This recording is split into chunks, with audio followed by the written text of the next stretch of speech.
Estamos hoje, boa noite a todos e todas.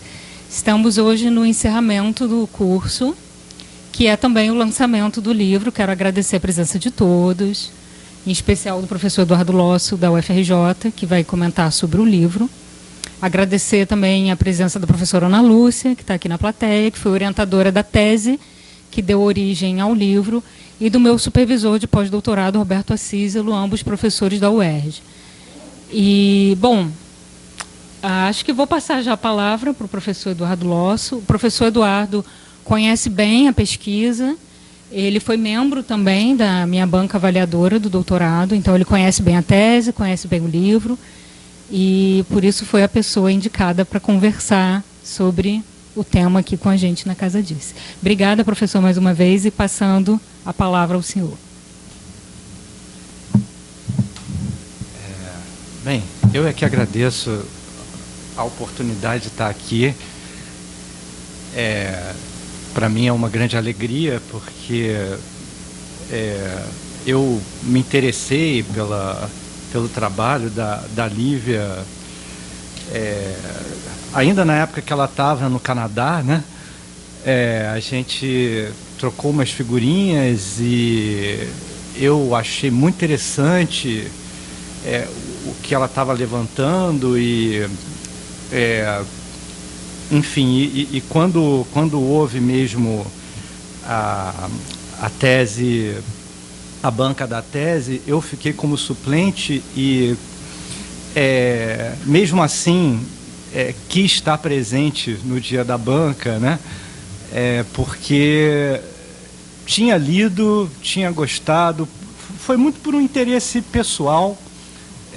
Não sou um especialista no assunto, longe disso, então já vou dizendo que eu estou aqui para aprender, né? Para aprender com a Lívia, para aprender com os indígenas, e foi uma felicidade assim acompanhar esse processo, inclusive ler pela segunda vez, né? Porque se isso daqui tem algo de uma certa propaganda, eu vou saber fazer bem. Porque esse livro, ele tem uma qualidade, né? O próprio Daniel Munduruku, ele fala que a escrita é muito deliciosa, é muito agradável. Então, assim, a Lívia consegue levar o leitor para onde ela quer, né?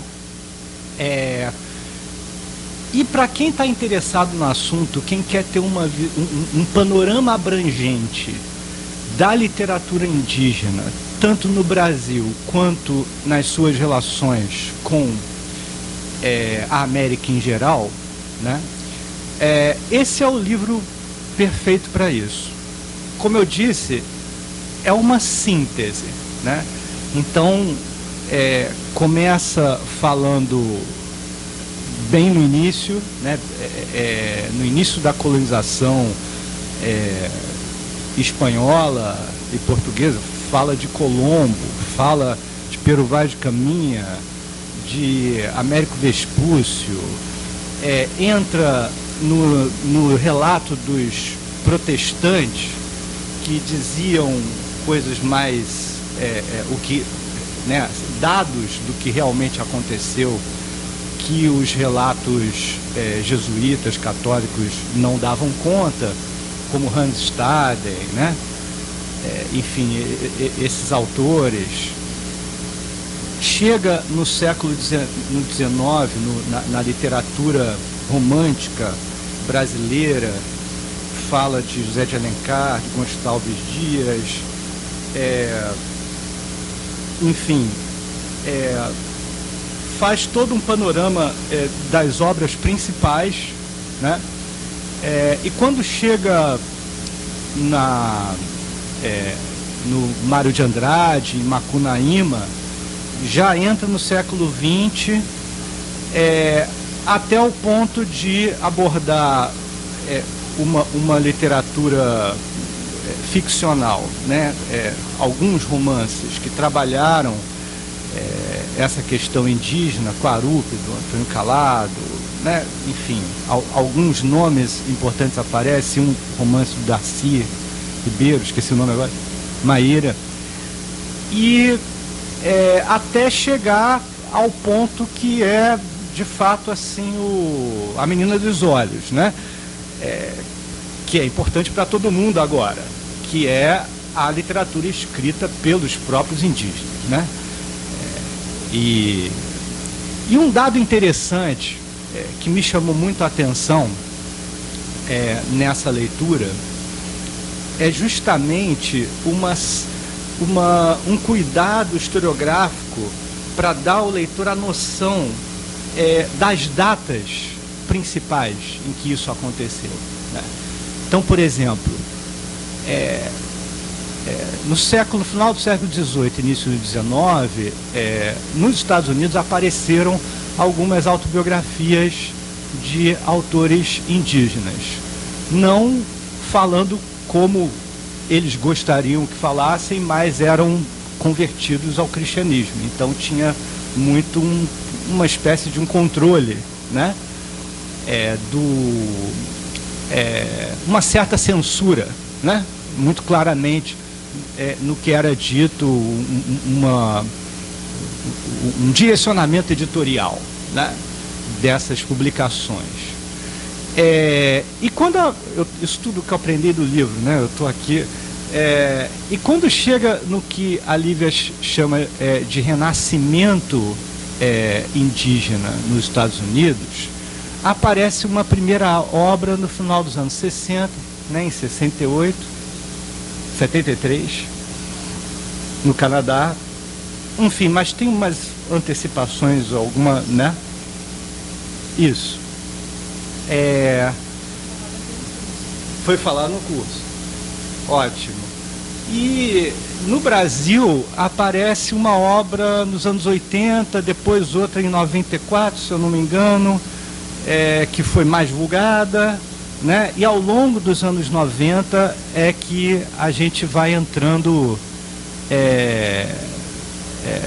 naquilo que a gente está reconhecendo como um fenômeno de época hoje, né? Que é uma espécie de um boom, né? De autor indígena brasileiro, né? E o que eu queria assim chamar a atenção para uma coisa que eu achei interessante, um dado interessante que dialogaria o que você fez no livro com o que eu tenho feito, com a minha pesquisa assim, atual, em que eu, inclusive, vou dar um curso aqui na Casa Dirce, dia 19 de outubro e dia 24, e vou falar desse assunto, que é o seguinte, o papel da contracultura nessa história, né? Porque se esse renascimento indígena ele começou nesse período, né, nos anos 70, é interessante pensar o que fez surgir isso, né? Tem vários fatores, não podemos dar conta de todos, mas eu vou lançar aqueles que eu acho mais interessantes. Por exemplo, nos Estados Unidos, Jack Kerouac, grande nome da literatura beat, né? O livro dele, On the Road, foi lançado em 1957 e, enfim, é um livro de uma longa viagem, né, que ele faz e no final do livro ele chega no México, né? Quer dizer, ele ultrapassa a fronteira dos Estados Unidos, chega no México e fala com muita simpatia dos indígenas mexicanos que ele encontra lá. Sabemos que esse livro foi um best-seller, né? E influenciou vários jovens. Bob Dylan, por exemplo, é um leitor desse livro. O Bob Dylan não existe sem a leitura desse livro, né? Só para dar um exemplo. Bem, aí ao longo dos anos 60 vão aparecer todos aqueles elementos do que depois a gente vai chamar de uma onda psicodélica, né? Em 64 aparece o livro do Timothy Leary, A Experiência Psicodélica. E quando chega em 67, eu vou até dar assim uma data para vocês. 21 de outubro de 1967. Né? Tem um protesto dos hippies, né? De todos aqueles estudantes, aqueles professores que estavam juntos, né? Numa revolta pacifista contra a guerra do Vietnã. Eles são 50 mil, um número de 50 mil estudantes fazem um protesto no Pentágono. Tá? E nesse momento, eles fazem as coisas que normalmente eles fazem em protesto. Então eles tinham um protesto que era você ficar sentado, né? Impedindo a passagem de quem entrava e saía, né? Então todo mundo sentava e tal. Muitos discursos, né? Mas uma coisa em especial chamou a atenção de toda a imprensa na época. Foi o seguinte, que eles fizeram um ritual teatral espetacular com centenas de bruxas, adivinhos, né? Cartomantes, entendeu?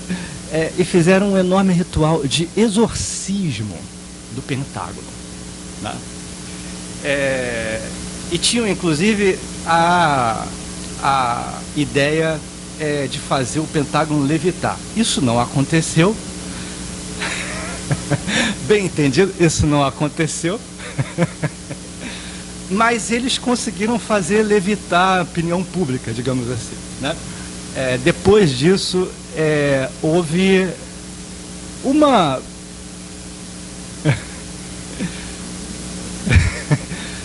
houve um interesse cada vez maior da opinião pública por aquele fenômeno que era uma espécie de espiritualidade hippie. Estava muito ligada a uma moda indiana, né? Sabemos bem disso, né? Raga rock e tal, mas é claro que esse componente indígena ele também entrou nesse pacote, né? Inclusive dentro do rock o Santana ele foi um fenômeno nesse sentido, né? E aí eu achei interessante levantar esse aspecto e o que aí eu fiquei me perguntando o que seria a contracultura no Brasil nesse momento. Tá? Bem, temos um sujeito que se chama Luiz Carlos Maciel, que é chamado o nosso guru da contracultura. Ele nega enfim, essa alcunha, mas na época ele era chamado, né, no final dos anos 60, início dos anos 70, e ele foi uma das principais figuras do Pasquim.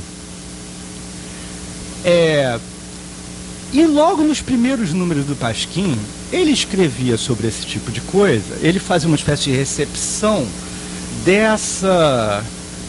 desses protestos todos e dessa valorização dos indígenas junto, mas estava num bololô, estava também, né, da moda indiana, essas outras coisas, né? Mas eles resolveram fazer uma entrevista com um sujeito chamado Noel Nuttels. Quem é Noel Nuttels? Ele é uma figura que fez parte da expedição Roncador Xingu nos anos 40, né, uma expedição que o Vargas fez, os irmãos Vilas Boas, né, para explorar aquelas terras, ver o que tinha lá. Ele era um médico e ele foi tentar tratar da tuberculose nos indígenas da época. E a partir dessa expedição, ele ficou interessado em se tornar uma espécie de defensor dos indígenas. Né? Ele conta isso na entrevista. Os entrevistadores são aquele time maravilhoso, Sérgio Cabral, Tasso de Castro, entendeu? Pai. Sérgio Cabral, pai. Exatamente. E o Luiz Carlos Maciel, ele vai tentando extrair desse sujeito. Ele, assim, o Nuttels, ele morreu em 73, morreu pouco tempo depois, né? Então, enfim, ele era uma pessoa de uma geração mais velha, esse pessoal todo era mais jovem, né? E eles procuraram extrair o que ele tinha para dizer, e a capa do Pasquim, né, ela estava com um dito... Como é que era o nome da capa? Eu agora não sei, eu acho, não sei se eu coloquei aqui. Acho que eu coloquei sim.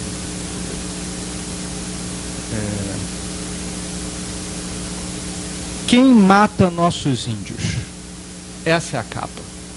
Assim, tem a foto dele, umas piadinhas lá, e aí a manchete principal é quem mata os nossos índios, né?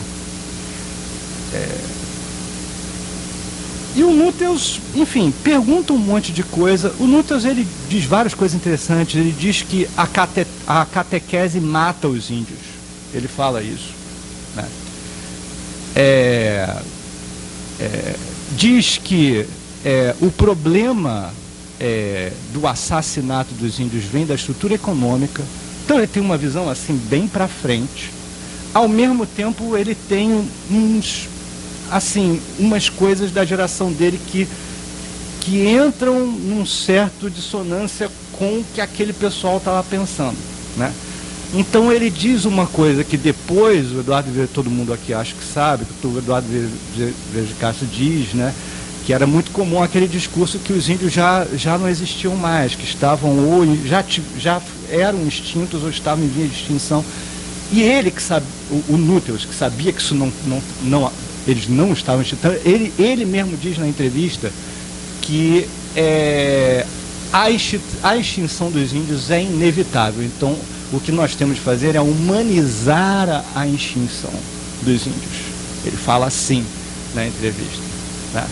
Então, quer dizer, o defensor dos índios, né? Eu estou falando a palavra da época, desculpa, o defensor dos indígenas, né, ainda diz isso naquele momento. E chega um momento que o Luiz Carlos Maciel faz a pergunta que eu considero a mais ousada de todas, em que ele diz mais ou menos assim: mas, meu caro, você não acha que pode existir um intercâmbio entre a cultura dos índios e a nossa? Naturalmente, o Noel ele não falou essa extinção assim no sentido de que deve-se extinguir os índios. Ele falou no sentido de que, como a integração é inevitável, né, a gente tem que fazer da maneira menos violenta possível. É assim que ele coloca a coisa, né? Mas o Maciel, ele coloca a seguinte observação: você não acha que a gente tem que fazer um intercâmbio maior com os índios? Porque na estrutura social dos índios, a forma deles viverem em comunidade, a maneira como eles respeitam a natureza, você não acha que isso, em muitos aspectos, é superior à nossa civilização?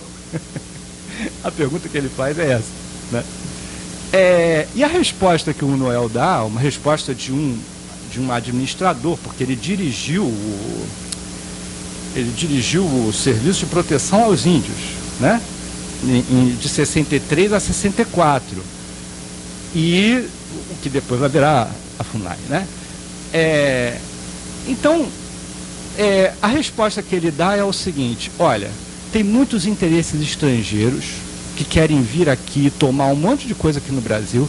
Então, nós brasileiros mesmos devemos povoar o Brasil. E como devemos povoar o Brasil?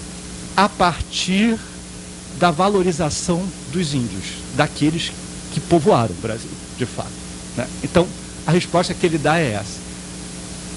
Não vou fazer a interpretação disso aqui, eu acho que a coisa ressoa de maneira suficiente, né? E eu queria terminar com uma passagem de um livro que está acontecendo tudo nessa mesma época, né? É um livro de um historiador que foi o sujeito que cunhou o termo contracultura. Ele se chama Theodore Roszak, no livro chamado O Nascimento de uma Contracultura. Esse livro é o livro, digamos, mais importante da época para entender a própria época, né? É um livro de referência, né? Um livro que tem um capítulo sobre Marcuse, entendeu? Norman Brown, enfim, os grandes pensadores, assim, né, que prepararam a cultura. Tem um capítulo sobre os beats, fala muito sobre a literatura beat, né, Allen Ginsberg e tal. E tem um momento, tem um capítulo desse livro que ele fala só sobre xamanismo. Contra a tecnocracia, todo um discurso contra a tecnocracia e uma defesa de uma perspectiva sagrada vinda do xamã indígena. Tá?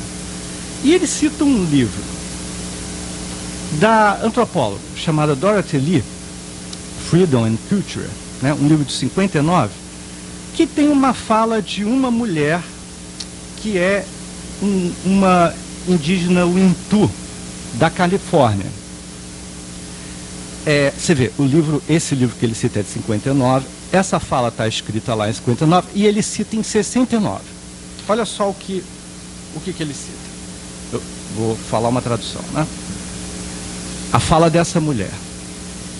O povo branco nunca se importou com a terra, veados ou ursos. Nós, índios, não derrubamos as árvores. Usamos apenas madeira morta. Mas os brancos aram o chão, arrancam as árvores, matam tudo. A árvore diz: estou ferida, não me machuque. Mas eles derrubam e cortam. O espírito da terra os odeia. Eles derrubam as árvores e arrancam até o fundo. Isso as machuca. Os índios nunca machucaram nada, mas os brancos destroem tudo. Como pode o espírito da terra gostar do homem branco? Onde quer que o homem branco tenha tocado, tal lugar está doente. Quer dizer, é muito interessante a gente observar como que essa cultura dos anos 60, 70, elas, por mais que você possa achar o hippie uma figura assim meio folclórica, né? Ela ajudou a disseminar uma mentalidade de valorização, né? Da espiritualidade indígena, da cultura indígena, né? E o que eu acho interessante também é essas relações com essa literatura que também busca uma outra consciência, uma outra cosmogonia, né? Uma coisa que no final das contas vem dos românticos alemães. Novalis, em Discípulos de Saiz, por exemplo, é um livro sobre natureza, né? E nesse livro, Novalis diz que ele está procurando um sentido interno do homem interior que consegue vislumbrar coisas da natureza que o homem europeu comum não consegue, né? Então, a natureza, a literatura romântica mais transgressiva, né? O simbolismo, enfim, o Macunaíma do Mário e tal, até chegar aos beats, ela buscou isso de alguma maneira, né? E isso explodiu na contracultura, isso explodiu naqueles protestos, né? Então, eu acharia que seria interessante isso, né? Fazer acentuar um pouco essa ligação, né? Entre uma conscientização dos jovens naquele momento e o alvorecer dessa literatura indígena, essa valorização da literatura indígena, né? Também levando em consideração toda essa história, a história que você conta no livro e essa história que eu estou também desencavando, porque tem uma coisa que o professor Roberto Acíselo falou numa live que está lá no canal da UF, que eu recomendo muito. O professor Acíselo fala sobre a história da teoria da literatura, enfim, no Brasil, né? Em algum momento diz que existe o provincianismo geográfico, mas também existe o provincianismo histórico, né? As pessoas que não sabem do passado, que não leem o passado, que não leem a história, elas vivem numa espécie de um presentismo, né? Um provincianismo do presente. Então, as pessoas que conhecem o passado, elas têm uma visão não provinciana no presente. Eu achei isso absolutamente genial. E agradeço muito ao professor Assis. Obrigado a todos.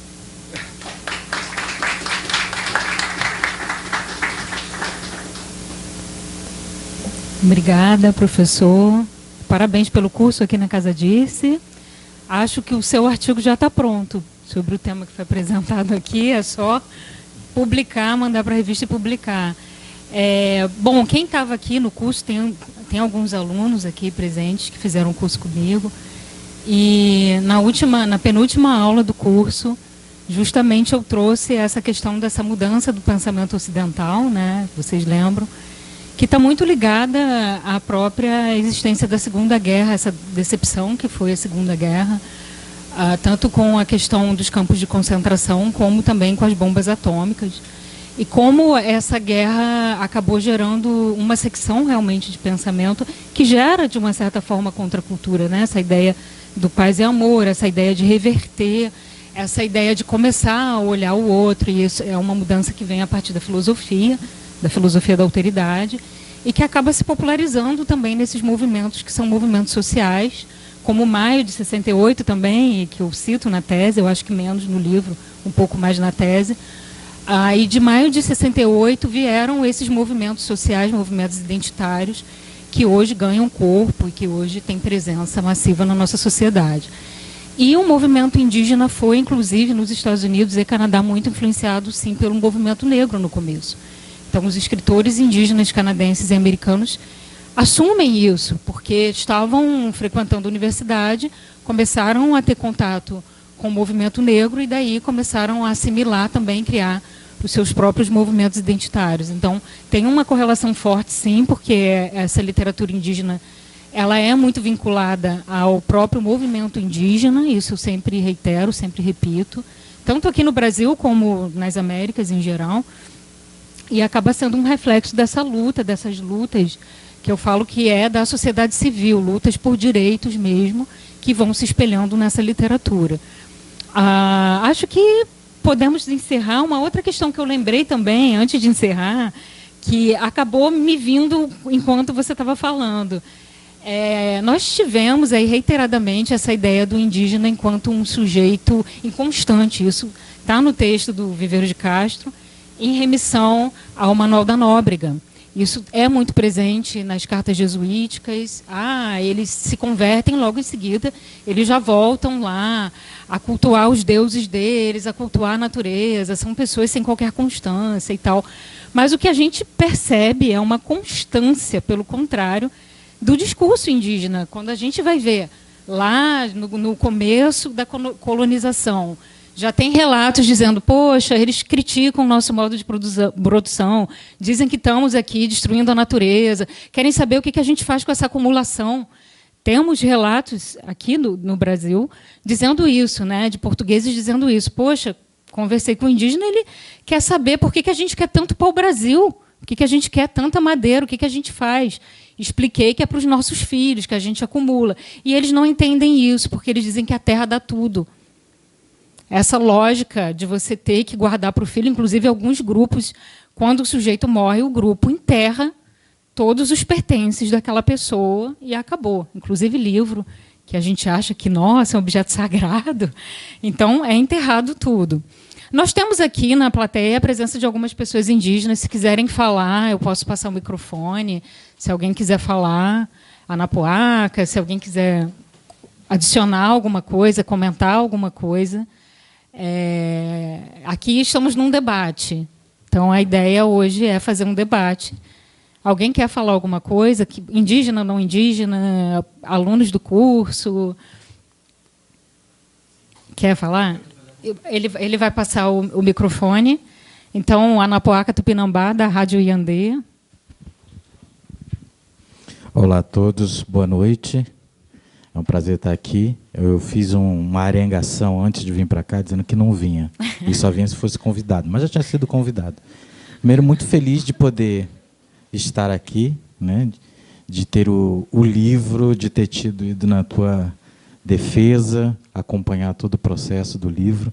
Ajudado na pesquisa também, Sim, você e outros indígenas. mas, assim, por acreditar também, né? A gente também não dá muita moral para branco que só quer tirar vantagem.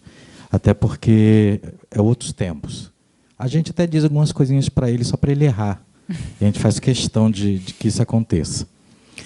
Quando o professor fala sobre a questão do tempo, né, de como tudo isso se impulsiona, uma das questões sobre a década de 70, e a gente pensar principalmente nos anos 80, que é uma temporalidade onde começa, de alguma forma, o entendimento da apropriação, o quanto a cultura não indígena se apropriou de tudo que era nosso, e que se apropria o tempo inteiro, e a gente, de alguma forma, tem que dar um cavalo de Troia o tempo inteiro para poder, de alguma forma, a gente garantir as nossas culturas, a nossa história, a memória. Eu sempre digo, o livro não cabe à nossa cultura, não cabe à nossa história. Ele é um espaço muito pequeno, ele não tem esse sentimento. A oralidade tem essa potência. Mas, de alguma forma, os livros sintetizam, e quando você vê a população indígena hoje contar sua própria história, e eles não fazem versões da história, eles fazem a tradução, não só da oralidade, pelo ponto de vista de suas realidades, a gente passa a entender a potência. E quando a gente encontra parceiros, e aí é a questão de tecer, sim, aí vou rasgar seda, porque não faço, sempre farei isso com pessoas que têm suas potências.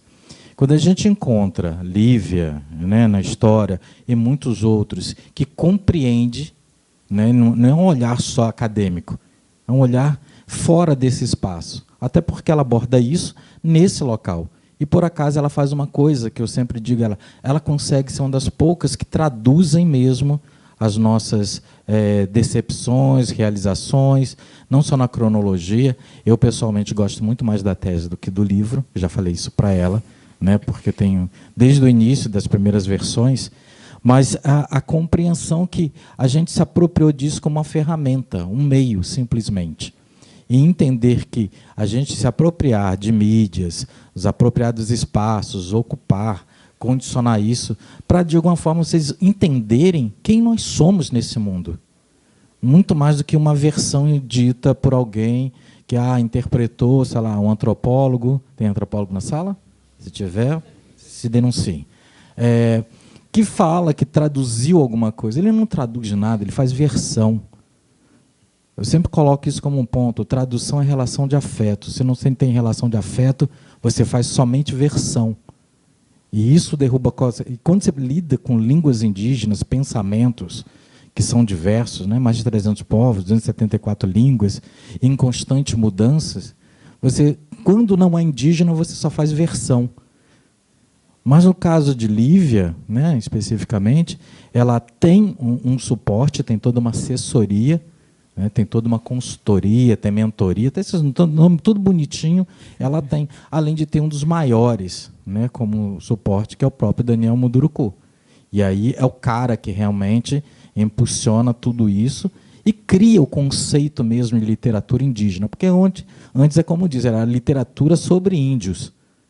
E ele traz a literatura indígena como uma concepção de ideia e que mudaria todo o cenário do Brasil indígena e do Brasil brasileiro, que é daquelas pessoas que têm um gentílico de cortador de pau-brasil, mas nunca cortou uma árvore de pau-brasil, nunca passou por um rito e nem fala uma língua indígena, que aí é a parte mais tensa. Até pergunto se é indígena, que alguém fala língua indígena, que não veio da academia. Essa é a parte mais dolorosa. E aí a gente entender, e quando você entende a história, a memória, o material, e quando a gente consegue materializar dentro de um livro, né, botar ali naquela celulose, que foi até uma árvore um dia, que é estranho, né, e você esquece que ela foi uma árvore, parece uma matéria-prima que aparece do nada, teve que destruir alguma coisa para realmente botar a memória. E as pessoas não têm essa concepção. Eu fico muito feliz em entender que está indo muito bem, a gente vai chegar mais longe com esse livro, com certeza. Vai haver, com certeza, outros lançamentos, e eu já indico ele sempre, né, não só na Rádio Yandê, em outros locais, como material de trabalho mesmo, para repensar a literatura sobre índios, mas pensar que hoje existe a literatura indígena, feita por indígena, para não indígenas e para indígenas. E vários vão aparecer. E nenhum fator de se o cara é escritor ou não indígena. É porque ele tem memórias a contar, e, por acaso, o único lugar para se colocar dentro de uma academia, por incrível que pareça, ainda está sendo nos livros. Não só o digital como experiência. Mas vai vir muitos outros que vão contar mais histórias, vão colocar mais memórias, e a literatura indígena vai ir para um outro viés. E fiquei muito feliz do entendimento sobre a questão. Eu sempre falo também que a luta indígena, o movimento indígena, demarcação de terra, tudo que nós temos, não é um viés social, é um viés econômico, não deveria ser disputado em nenhum lugar como o Ministério dos Povos Indígenas, mas também dentro do Ministério da Economia, porque o PIB indígena é altíssimo e a gente não é mensurado, e aí passa batido. Mas, Lívia, muito obrigado, professor, muito obrigado, e a todos aqui. Obrigada a você, Napoaca. Obrigada pelo apoio, Napoaca. Vários indígenas que ajudaram nessa pesquisa, que estão nomeados nos agradecimentos, não dá para falar todo mundo aqui, mas você certamente foi uma figura muito importante. A própria Rádio Yandê, na época, tínhamos o Denilson, a Renata, né, outras pessoas que estavam à frente e que a gente estava sempre dialogando ali. E que, na verdade, eu sempre falo isso, eu tenho orgulho de dizer que eu era amiga de vocês antes do doutorado, né? E aí, depois, eu fui fazer o doutorado, porque geralmente é o contrário, né? A pessoa começa um tema e agora eu vou buscar fazer amigos indígenas. E não, eu conheci vocês e aí pensei, nossa, tenho que fazer um doutorado sobre esse tema. O que esses caras falam é muito bom, é muito interessante. Meus amigos. E aí eu fui nessa, né? Embarquei, e que bom que deu tudo certo. Alguém ainda quer fazer alguma pergunta? Outras pessoas querem comentar, querem conversar? Posso fazer só mais uma? Pode, todas. Nessa entrevista, olha quem eu esqueci de falar que estava nessa entrevista. Vinícius de Moraes. O Vinícius estava nessa entrevista, né? Enfim, é só isso. Eles falaram sobre aquela índia, como é que é o nome dela? Jacuí. Isso aí. Eles mencionaram Jacuí como aquele sujeito que casou com Jacuí, ele era um grande de um aproveitador. O Noel fala isso, é um aproveitador, aquele cara, né? Enfim, acho que todo mundo sabe essa história, né? Mas todo mundo sabe essa história, e eu achei importante também quando você falou do SPI, que foi um mecanismo para assassinar realmente as pessoas durante a ditadura, depois se transformou em FUNAI. Mas nós temos documentação, claro que houve alguns postos excepcionais, onde isso não acontecia, mas, por regra, foi um instrumento criado para, de fato, assassinar, escravizar, torturar, estuprar e fazer uma série de atrocidades, e tudo isso legalizado pelos próprios militares, né? É uma história que as pessoas tentam apagar o tempo inteiro. E hoje que a gente está com essa ascensão de um certo militarismo, com bolsonarismo e tal, parece que a tentativa de enterrar essas histórias fica cada vez mais forte, né? E teve um momento aqui no curso também que eu falei alguma coisa assim sobre antropologia, que existe uma certa crítica, que a antropologia mudou, mas existe uma crítica da própria antropologia utilizada durante um certo período como um instrumento também de colonização, do antropólogo entrar ali. Então, temos um filme, se não me engano, é Segredos da Tribo, Ana Poaca? É um documentário, eu não comentei sobre esse filme aqui no nosso curso, e aí depois em casa eu lembrei, sempre assim, né? Típico. E é um documentário um pouco polêmico, algumas pessoas dizem, não foi bem assim e tal, mas ali tem algumas denúncias contra antropólogos estrangeiros que trabalhavam com os Yanomamis.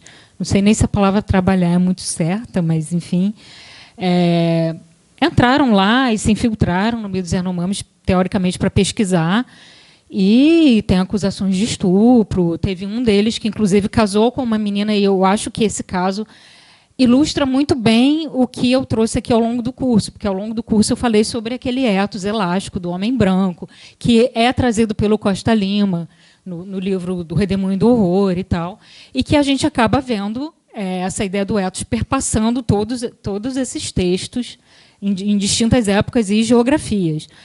E eu acho que acaba sendo um bom exemplo, infelizmente, porque o antropólogo tinha, sei lá, 40 anos, por exemplo, 38, se casa com uma menina de 12 anos Yanomami. Porque é normal na cultura Yanomami, para pacificar o branco, que o pai dê àquela filha, promova o casamento, na tentativa de que aquele sujeito entre na aldeia, ele vai ficar pacificado, né? Que ele vai fazer parte da aldeia, ele vai fazer parte da comunidade, ele vai se indigenizar, só que isso não acontece. Porque o branco não vira índio, ele tem essa resistência a virar o outro, né? Só que, se for para abrir mão da própria ética dele, para ele ganhar vantagens, ele abre. Então, se isso na nossa cultura é algo chocante, um homem de 40 anos casar com uma menina de 12 anos é pedofilia, pouco importa. Não, pouco importa. Eu estou ganhando vantagem com isso, então eu vou, sim, me adaptar a essa realidade e vou pegar o que é vantajoso para mim. Ele tira essa menina da aldeia, ele leva para os Estados Unidos, essa menina não se adapta, ela tem 2 filhos dele, ele devolve ela, olha a coisificação. Ele joga ela de volta para a aldeia, para o meio dos Yanomami, alguns anos depois, e fica com as 2 crianças nos Estados Unidos. Esse filho volta para conhecer a mãe quando o filho já está grande, trazido pela BBC. E aí, na entrevista, o filho, com uma visão muito romântica, no meu entendimento, eu entendo que talvez ele precise dessa narrativa para sobreviver, ele diz, não, mas meu pai amou a minha mãe, ele foi apaixonado. De fato, isso aconteceu. E, enfim... A gente entende, mas eu não consigo acreditar. Eu entendo que o filho pense assim, que o pai tenha usado isso para convencer o filho, mas eu não consigo acreditar. Acho muito difícil, porque se apaixonou e aí depois joga fora no lixo. Não é no lixo, né? Na floresta. Mas na ideia dele era no lixo. Porque aquilo ali para ele era o lixo, era a escória da sociedade, né? Então esse filme vai trazendo essas denúncias também com meninos e Yanomamis que teriam ficado traumatizados e inclusive também de utilização de indígenas como a ferramenta para a manipulação científica, vacinas que estavam sendo estudadas, então como cobaias humanas, esse seria o termo correto. Esse documentário é bem polêmico, mas eu acho que vale a pena cada um ver e tirar a sua própria conclusão, né? Então, é isso, gente. Eu não sei mais alguma coisa, Eduardo? Quer falar mais alguma coisa? Não, enfim, agradeço mais uma vez. Eu também agradeço. Ninguém quer falar mais nada? Agradeço ao companheiro que falou. Sim. Enfim, obrigado a todos. Podemos encerrar? Falem agora o cálice para sempre. Bom, gente, então, encerrando o debate. Obrigada, professor. Obrigada a todos os presentes. E vamos à nossa festa.